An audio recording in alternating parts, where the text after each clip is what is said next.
Derek Coburn, welcome to Paper Napkin Wisdom. I'm excited to have you here. What's up, Gov? How you doing, bud? Really, really good. Great to see you. It was really fun. You're one of the very few Paper Napkin Wisdom contributors who've actually keynoted in town here in Ottawa. And we got to have FaceTime in DC once and also over here, which is absolutely fantastic. So it's nice to see you. It's also really great that you're a big hockey fan and your team continues to kick butt in the playoffs and hopefully have a very, very deep run. So congratulations on all that. It's great to see you, Thanks, Derek. man. We'll see. Yeah, Caps had a big surprising year this year. We weren't expecting them to be the one seed in the conference, but here we are. Here we are. Here we are. That's why they play the games, right? Yes, Um, sir. so I love what you're doing, and for those of you who don't know, Derek is a very accomplished author, and he's got a new book coming out. And your napkin is the title of your new book, which is "Let's Retire Retirement." Why did you share that with me? Look, yeah, so let's retire retirement. And the subtitle, by the way, is How to Enjoy Life to the Fullest Now and Later. Look, why I share with you specifically, with you specifically, I would say you have kids who are in your house around you right now, and that may not continue for a whole lot longer. And I have a 15-year-old and a 12-year-old. And so I've got about 3.5 and 5.5 years respectively left with each of them before they potentially go off to college as well. And I think one of the many, many reasons why I feel like retirement is a bad idea, this idea of I need to do something that I don't fully enjoy, and I need to make sacrifices along the way so I can save up enough money by a certain age so I can stop doing this thing to have the right to sit around and do nothing for 30 years after that it's just a really bad idea. And we're seeing more and more people that get there, that come close to hitting their number and being able to retire, and they're going back to work because it's not fulfilling. They don't like sitting around doing nothing at all.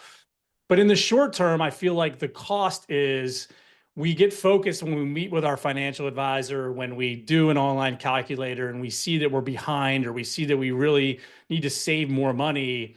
That comes at the expense of the time with our kids, the time with our significant others, the time with our friends, the time that we could spend taking care of ourselves. And I think that for me, and I don't know if you feel the same way, but for me, I've got a really nice rhythm to my work, to the way I spend my time professionally right now. And I'm not looking to get a lot busier in the short term. I'm looking to continue to lean in and spend significant amounts of time with my boys before they fly the coop. And I say that this is sponsored by, if you think in terms of a sponsorship for an event, this ability to really lean in and spend a lot of time with them is sponsored by the knowing that when my youngest is gone, sign me up for 50-hour weeks again, sign me up for more speaking gigs, sign me up to make more happen. And that money coming in then is going to almost pay for the time that I'm spending with them right now. There's so much in what you just said that's so powerful, Derek, and I want to unpack a little bit about it. Number one is there's a fuse to it, right? You're sort of like lighting a fuse to the time that we spend with our kids right now, saying there's X amount of time before they go off, and there's really, like, somebody the other day said something like 80% of the time we have with our kids happens before they're 18 years old. 93%. 93%. 93%. That's insane. Yeah. 93% of the time that we have with our kids is before they're 18 years old. And everything else after that is downhill. So we've got to maximize it now. So what you're almost doing, what a lot of us do, I think, is we punt, we mortgage, we finance the time that we have now for some future time that doesn't come for most of Yep. us, right? So it's based on this false notion. Isn't that part of what you're Society, saying? yeah, I mean, society has basically told us that we should be prioritizing our working and our earning years at the same time when our kids probably want us around the most, and when we would most enjoy spending time with them. Our kids would much rather hang out with us when they're 15 than when they're 45. And it's not to say that that won't happen either.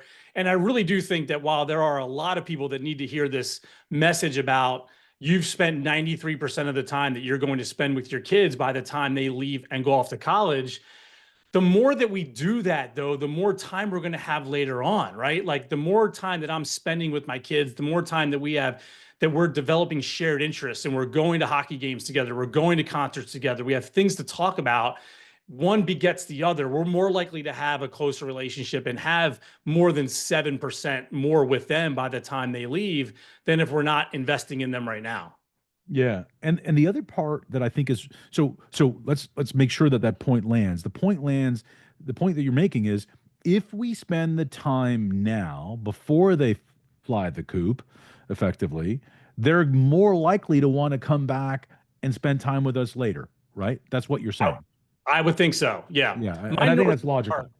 Yeah, my North Star, the if I were to have like I've got some personal values, but at the top of that list for me, the way that I make decisions on a daily basis, will this increase or decrease the likelihood that my kids will want to spend more time with me when they're adults? I run most of what I do through that filter, and it's important to me. And you know, like I adopted a mantra from my pastor, which is I want to be more famous in my own home than I am anywhere else. And in order for that to happen, you have to be home a lot. You can't be traveling as much. You can't be, like traveling around the world. You can't be working 70 hours a week. In my experience, at least for me, I spend a lot of time with my kids. I'll share a quick example, if I may, from the book, where I talk about this bedtime routine I had with my boys when they were probably 10 and 7. And my 10-year-old, I knew we were getting close to probably him not wanting to do this anymore. But my wife and I would alternate each night. We would lay in bed with them for 10 minutes and wait for them to fall asleep. And I found myself talking to myself most nights thinking, gosh, would you hurry up and go to bed so I can go have this glass of wine, finish this show, hang out with my wife. And I'm like, he's not going to want to do this anymore. And I tried to force myself to be more present, and that worked a little bit. And then I had this thought one day, and this thought was, what if I'm 65 years old and I find out about a company that invented a time machine that allows me to travel back in time and have one experience like this with the 10-year-old version of my kid?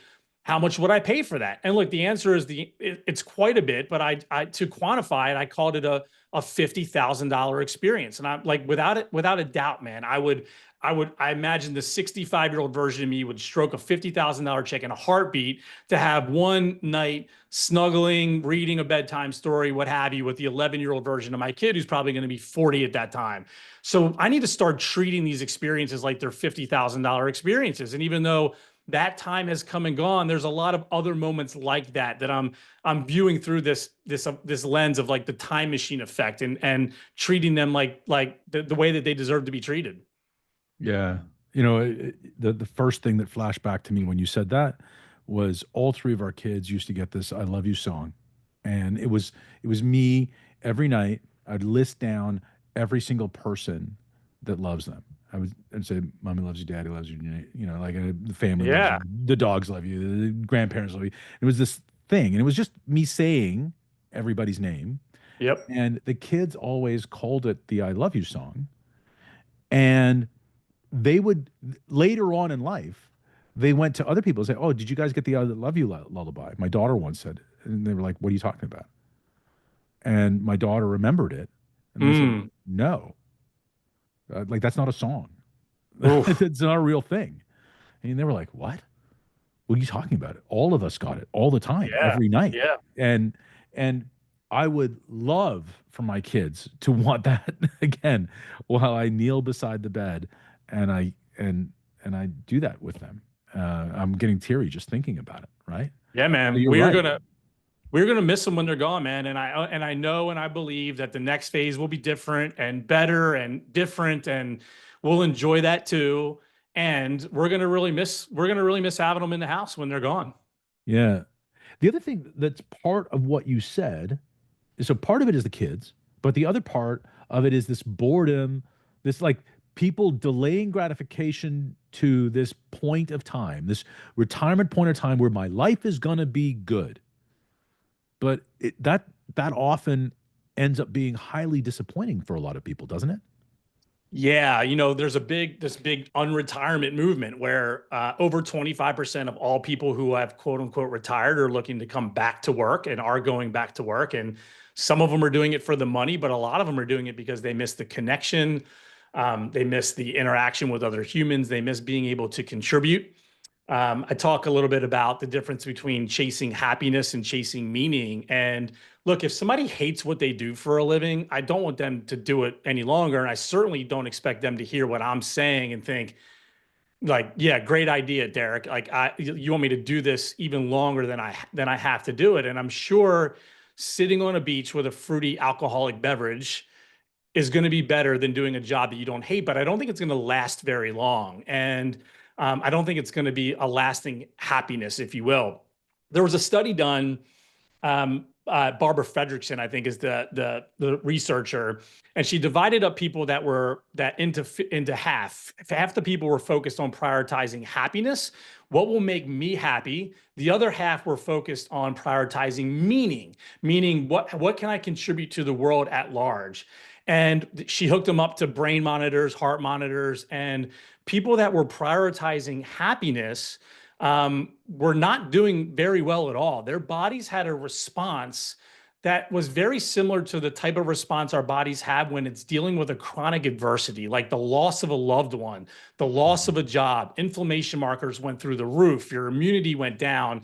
People that were prioritizing happiness were much more likely to get sick and to get diseases than people who were prioritizing meaning. So, in a roundabout, ironic sort of way, the key to being happy is to really not chase happiness. It's to think about, what can I do to contribute to the world at large? What can I do to show up and share my gifts and my talents and my skills with the world? And that's going to eventually make me happier than I would be if I was just prioritizing happiness. And you're not saying that there's a one size fits all version of that either, Derek, right? Like what gives me meaning might be different than what gives you meaning that gives somebody else meaning. You're not judging what people pick to give Right. meaning to, but that's the part of it. And I really think that's a bit of a failure of the hedgehog principle, right? Because they said purpose, financial, the financial vehicle or the money machine and happiness, and it's that intersection that makes it. Happiness is not part of that equation. It's it purpose and yeah, having an economic engine behind it is useful. And if people are really good at highly skilled at something and are getting well compensated for it, they're usually pretty happy, right? Like they're usually Yeah. pretty content because you go all day being told you're good at something and getting paid well enough for it. You're going to be happy. So happiness is not something that is anything other than the outcome of doing other things that give you meaning, right? So Yeah, you probably have seen like some of the data research on flow states by Mikhail Csikszentmihalyi, and yep. he basically was able to prove that like people are their happiest when they're lost in time. They're engaged in work that they enjoy doing, that's challenging, that's going to contribute to something bigger than themselves, and that really is the pinnacle for being and feeling happy. So how does this apply? How does this model, how does this let's retire retirement work for someone who's in their 40s or 50s? They're entrepreneurs listening to this right now, Derek, and they're like, oh shit, like I've got two kids in college. Yep. I'm dealing with 7%. Yep. So what do you say to them?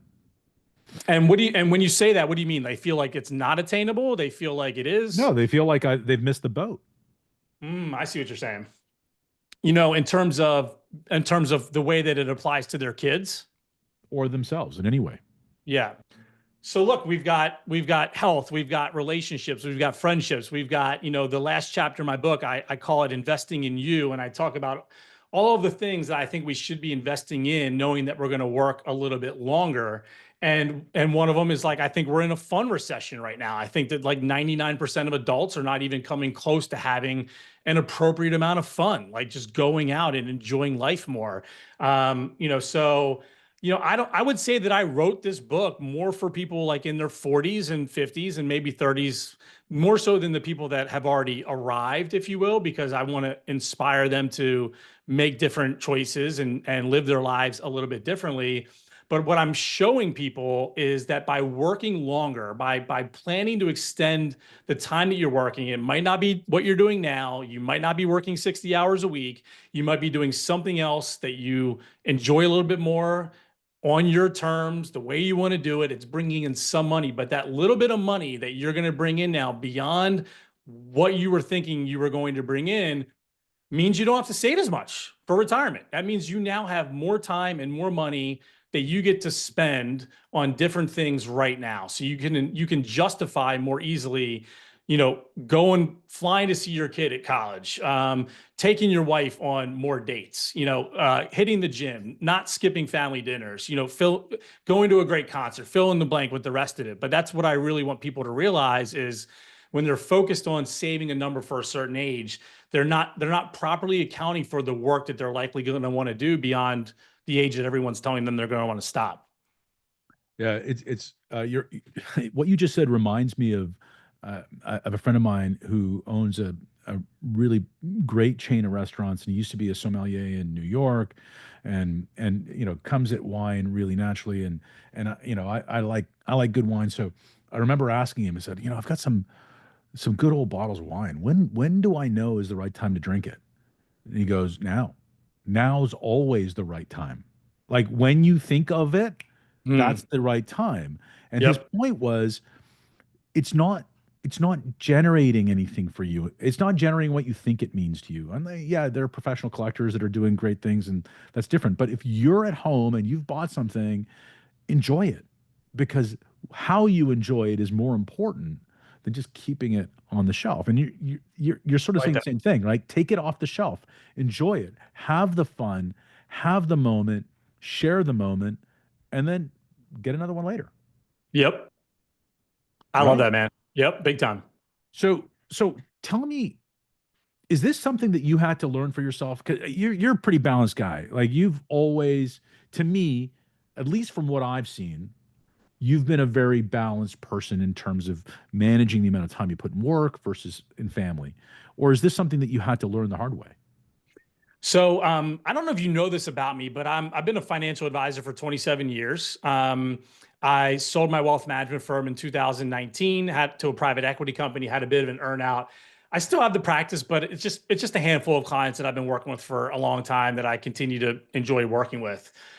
When I realized that the best thing that I had done collectively for the majority of my clients was help them come to the realization that they weren't going to be happy sitting around doing nothing. Anyone that's listening to this, if they've ever met with a financial advisor, I'm going to bet good money that the financial advisor never said, "Do you want to retire?" The financial advisor said, "What age do you want to retire?" You were automatically opted into it. You had to come up with a number. If you didn't have a number off the top of your head, we'll all forgive you for that. But they were probably quick to say, "Why don't you just pick 65? Because that's the age that everyone else picks, or maybe 67, or maybe 62." And then you just go into this autopilot mode of, "Oh my gosh, I'm behind the curve and I need to figure out a way to come up with saving this money. And I don't know what I'm going to do." I share a story in my book about a fictitious guy named Tony. Tony's 45 years old. I'll share it quickly with you, minus all the dramatic flair. Tony's 45 years old. He makes $150,000 a year, and he has $150,000 saved up for retirement. Now, you can add a zero to that. You can make it whatever number you want. The percentages and what I'm about to share will basically be the same. So if Tony wants to stop working at 65 in 20 years, most of the financial advisors, the models, the things that you do, the calculators that you use online, tell him that he needs to save $2,400 a month in order to make it happen. $2,400 a month when you're making $150,000 a year is almost 20% of what you're making and is more or less a non-starter for most people. That would mean that you're essentially living on just a little bit more than what you're saving. If Tony decides he's going to work until he's 75 instead of 65, the amount that he has to save goes from 2,400 down to $110 per month. It goes down by 96%. So you can just feel the sigh of relief that a lot of people feel and experience when I explain this to them, because we've all read and we've all seen these articles that say, well, you should have saved a lot more when you were 23 to take advantage of compounding interest, and we feel stupid because we didn't do that. Not that we were making a lot of money then anyways, but there's not a lot of articles that talk about the same benefits, but even more dramatically affecting you because it's such a higher number that you can achieve by just extending it on the back end a little bit. And so, look, that's maybe an extreme example for some people going from 65 to 75. But if Tony were to say, I'll work until I'm 70, the number goes from 2,400 down to 600 a month. So it's a 75% reduction. So I've been having these conversations with my clients for 25 years in an industry where no one else is having them. No one else really seems to be interested in having them. And I think while I don't think that there's a big conspiracy, I don't think that there is a room in the sky with a bunch of evil people that have gathered together to try to make people miserable. The one thing to keep in mind is that it really goes against the financial interests of a financial advisor to have this conversation. Because if you think about it, if a financial advisor has 300 Tonys that they're working with, and they have this conversation and all 300 Tonys say, okay, this makes sense, I don't want to do this anymore, the financial advisor just took a 95% pay cut because now they're saving a lot less money on an annual basis compared to what they would have been saving if they bought into this traditional retirement. Yeah. So do you know, I'm rethinking what I thought the best sales pitch ever was. Okay. So do you know what this the best advertising campaign ever in the history of the world has been documented as being De Beers. Oh, okay, cool. So De Beers, the diamond company. You know what I've heard? I believe you. And I've also heard people say that it's the home ownership and the American dream of owning your own house Yeah. has been dubbed as that too. But tell your De Beers story. So the De Beers story was prior to the De Beers campaign, the average price of a diamond engagement ring was $1,000. Now, Mm, inflation adjusted, $1,000, right? They came up with the 3 month salary guideline. And the 3 month salary guideline was you take your mm, salary times three, that becomes so that changed the expectations. And they told everybody. Nobody talked about how much people should how much should you spend on a diamond engagement ring? Nobody knew. So they went out and told everybody. This is what you mm, could expect. 3 month and it and the average price of the engagement ring went up by more than 10x immediately following that campaign and has stayed mm. at that level or higher, inflation adjusted since. Most successful single advertising campaign ever in the history. Now, you're making me rethink that because this is really an advertising campaign, isn't it? It's an advertising campaign around when do you want to retire? Great. Well, let's do the math. Let's reverse engineer when you want to retire, what income you want to have, and blah, blah, blah, blah, blah, blah, blah. Presuming, by the way, that you're going to do nothing and earn nothing, right? They're filling in the blanks for you on Yep. all of those things. So this is a sales pitch. And you don't have to buy that sales pitch, is really what you're saying.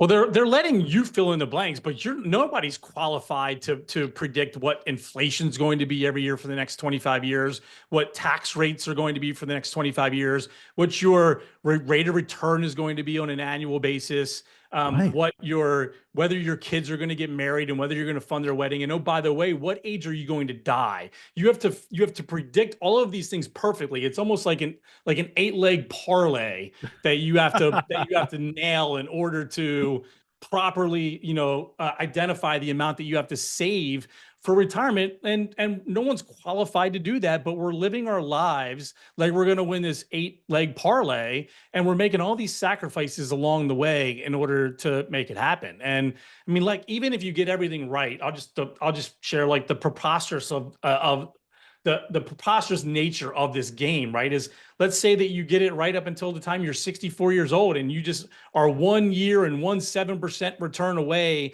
in the stock market from you being able to hit your number and retire. And that's the year the stock market goes down 20%.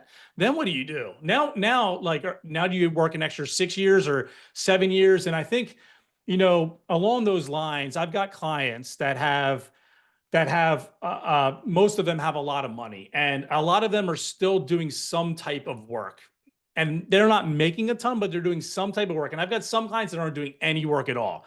And the one, even though either one of them in either category could spend as much money as they wanted to and really never have to worry about running out of money, the people that are still earning an income spend their money in so much more of a carefree way, just knowing that they still have money coming in and they're not in the mode of, oh, now it's only coming out. So they're enjoying their money a lot more by extending the time that they're working as well. It's a big psychological factor for many people. Yeah, I don't know about you, but I've always had the feeling. I mean, I love what I do. I love what I've done.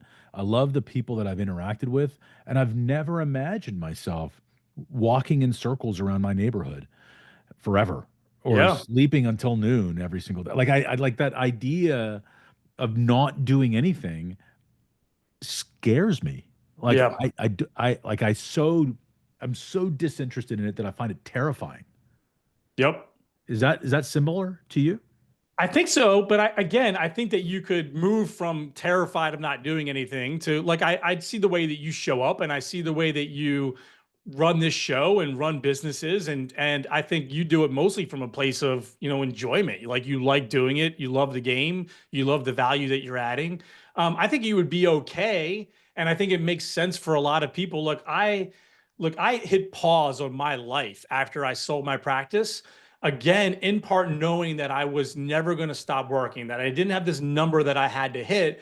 And I got to like focus on some childhood trauma. I got to focus on some things that were running in the background for me and maybe like for a lot of people with this fear of not doing anything or not contributing, maybe that's part of it, but ultimately I just think that people are just not going to be happy or fulfilled sitting around doing nothing for an extended period of time. Yeah, and then you add on top of it that we're all, I mean, just health science is what it is. We're going to live longer Yep. in the future than we think we're going to live.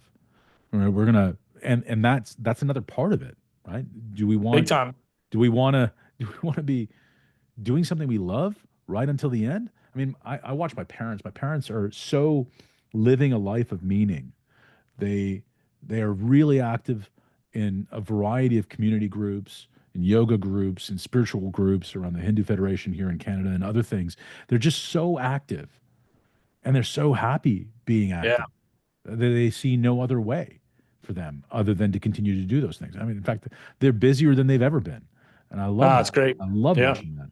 So so that fun recession, look, I'm all about giving people a place to start. And yeah, your book is a great place to start. But what would you say for the person listening who's running a business, who's doing the 60-hour weeks, who's who's trading time right now? What would you say to them? Where do they start? To have more fun. Yeah. Look, so I think I would approach them the same way that I would approach somebody that hasn't worked out in 5 years. I don't think that a good way to kick off your lack of having fun for an extended period of time is to go on an extravagant trip with, lots of lots of energy and lots of stimulation. Like I would tell the person that hasn't worked out in a long time to let's plan to go to the gym once or twice a week for a few weeks and shake off the cobwebs and start eating a little bit better. And I would tell the person that tells me that the last time they had fun was 3 months ago when they went out with another couple and they had a bottle of wine and they talked about their kids and it was an hour and a half and then they went home. I would tell them, look, maybe you find a local concert to go to. Maybe you find a stand-up comedy, a stand-up comedian to visit and to go see. There's a term called collective effervescence that was invented about 100 years ago, and it essentially says that the way that you can achieve the most joy while we are in these human suits is to experience this collective effervescence, which is a combination of being in a flow state with a lot of other people who are experiencing the same thing that you are experiencing, right? So for me, live music, concerts, and stand up comedy are the best ways that we can access fun. Some people say sports. I think sports are great. I love sports. You love sports.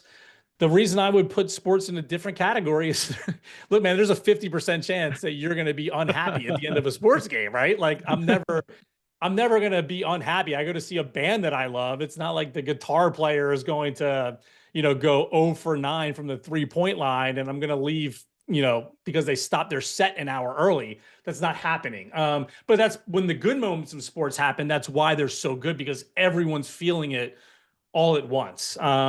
So look, there's a great app called Bands in Town that you can sync up with your Spotify account. It'll take a look at all the artists that you listen to and make recommendations for other bands that are coming into town that you might like.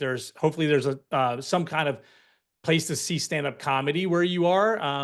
But if those are not an option, then look, even just reconnecting with an old friend or groups of friends or people that you can go out and spend a little bit of time with. Like I really do believe that when we're doing all this work, we're working on our business and working on ourselves, and everyone's talking about the work that we're doing. It wouldn't surprise me if our bodies, our mind, our spirits were just like, you know what? Like you are never showing us a good time. So why are we going to fall in line and conform and do all this work stuff that you want to do all the time? Yeah, I love that. I love that. And I love the idea of starting small. And I love that you gave people this really easy way of reconnecting with what they find fun. Derek, there's a member of the Paper Napkin Wisdom community who passed away suddenly earlier this year. His name's John Rulin. Yeah. You were close to him. John gave us a great napkin, and we've been asking people to pay forward his legacy, his memory, and his inspiration by ending with gratitude. His napkin to us was what appreciate appreciates. What you appreciate appreciates. So, who or what would you like to appreciate today? Yeah, I'm really glad that you're doing this. John was such a great soul who left us way too soon. I was at his funeral, and I replay a lot of the video messages that he's sent me, and go back and visit those. And I, was gifted by him like a lot of knives. We used him and his company, Giftology, to provide gifts, and we still do. We still use them for a lot of our clients and a lot of our friends, and so. I've been doing a lot more cooking lately, and I think about John almost every day when I'm in the kitchen, preparing food. So it's really cool that you're doing this. Look, I just want to give a shout out to my wife Melanie. We have this incredible relationship, this incredible marriage, and in particular, you and I were talking about this before we started chatting, but she was able to she worked for the Redskins, now Commanders, for a long time, and left when her and I started our community cadre together. And she was able to spend a good part of the COVID lockdown, standing up for a lot of the women that experienced sexual abuse and trauma and harassment, at the hands of the leadership and the ownership of that team. And she everywhere from testifying in front of Congress to being on the Today Show and other news outlets and writing op-eds for big publications. And she just really poured a lot into it. And she gave our boys a front row seat of what it looks like to stand up, for the little guy. And her and a few other women, man, they took down a billionaire. I was just really proud of her and her willingness to sacrifice her own comfort and her own needs for the betterment of the world and so many other women who are living in unfortunate and working in unfortunate situations. So yeah, she's my number one hero of many, and love giving her a shout out and praise whenever I can.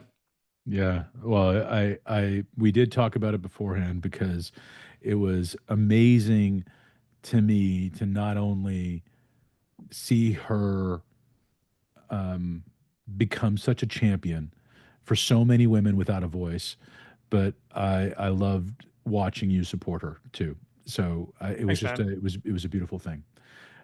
Derek, it's always special to spend time with you. Thank you. Likewise, man. I miss you, man. Hopefully we can do the in-person thing again sometime soon. Yeah, I look forward to it. Thanks for having me, man. Thank you.